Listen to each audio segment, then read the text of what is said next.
Well, well, well. So the reanimated corpse that he be, the guy who brags about boarding the H train back in his college days and let a parasitic roadkill worm eat his brain? Yes, honey, I'm talking about RFK Jr. You see, he said it today, and what made me so happy about what he had to say today at that little junk drawer meeting they had up there in the White House, dear, well, I almost made a video yesterday about the things that Petey Kegsbreath had to say the military's way about forcing them to shave. Hold on just a minute, baby. You see, the guy who let a worm eat his brain has a new theory about autism, dear. He said he read a study that showed that men here in the US of A who were circumcised back in the day just so happened to all have autism too at a higher rate than those who were not circumcised today. And of course, he threw in the little Tylenol play too. But it was mostly about circumcision, you see. Now they're trying to claim that circumcision has a direct link to autism. This made me so happy. Not because it's true in any kind of way. Circumcision has absolutely nothing to fucking do with autism. And I mean nothing to do with autism.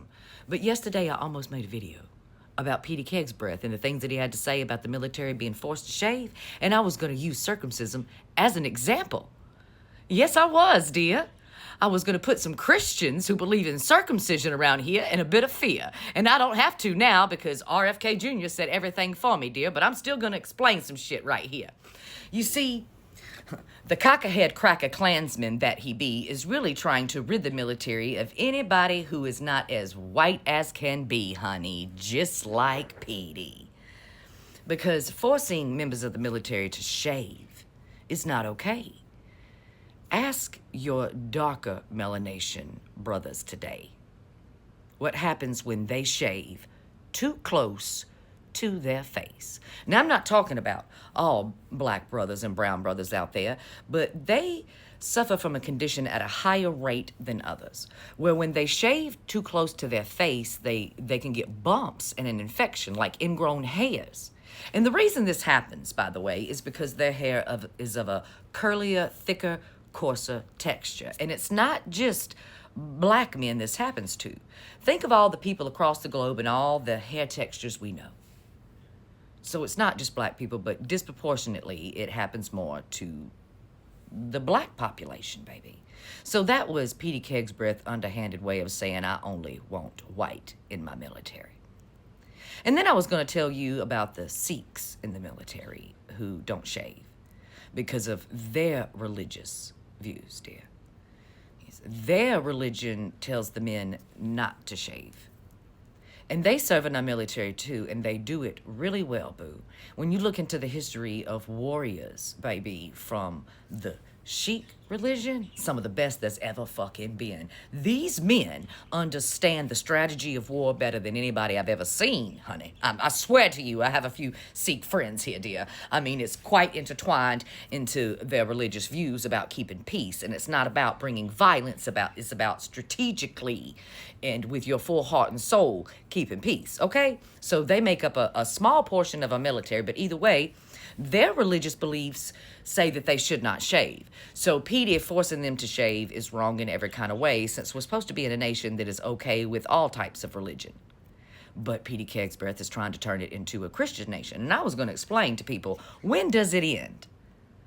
When does it end? Could you imagine, friend, if we told everybody here in the US of A that finds themselves a Christian or a Jew today that believes in circumcision, that they could no longer circumcise their child, which would be against their religious views? Because that's basically what Petey Kegsbreath is trying to do by forcing a Sikh to shave. He's basically saying it's okay to violate your religious beliefs today because they don't line up exactly with mine.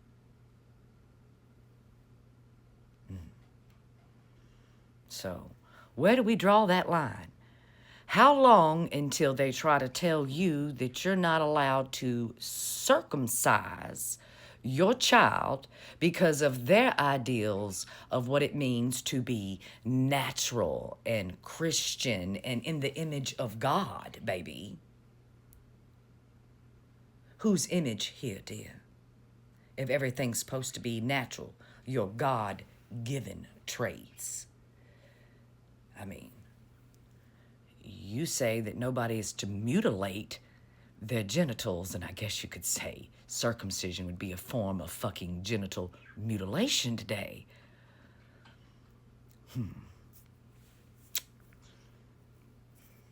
And now they're trying to tell you that circumcision just might be the cause for autism. Yes. Your freedom ends where mine begins. That's how that works. And if your freedoms overstep my freedoms, you no longer have freedoms. And that's what the Republican has done. They have put their freedoms above others, hun. And the minute they decided that was okay, they basically said it's okay to take my freedoms away too.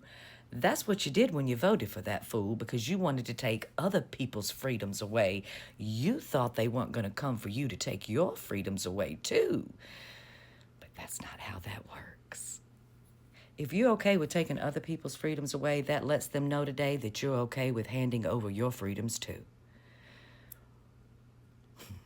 I'm starting to think I might be psychic, dear.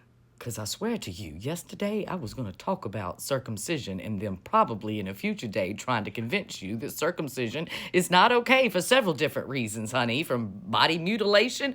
But I didn't even have to bring that up in this nation because RFK Jr. says it's autism, honey. They get dumber every fucking day. Every fucking day.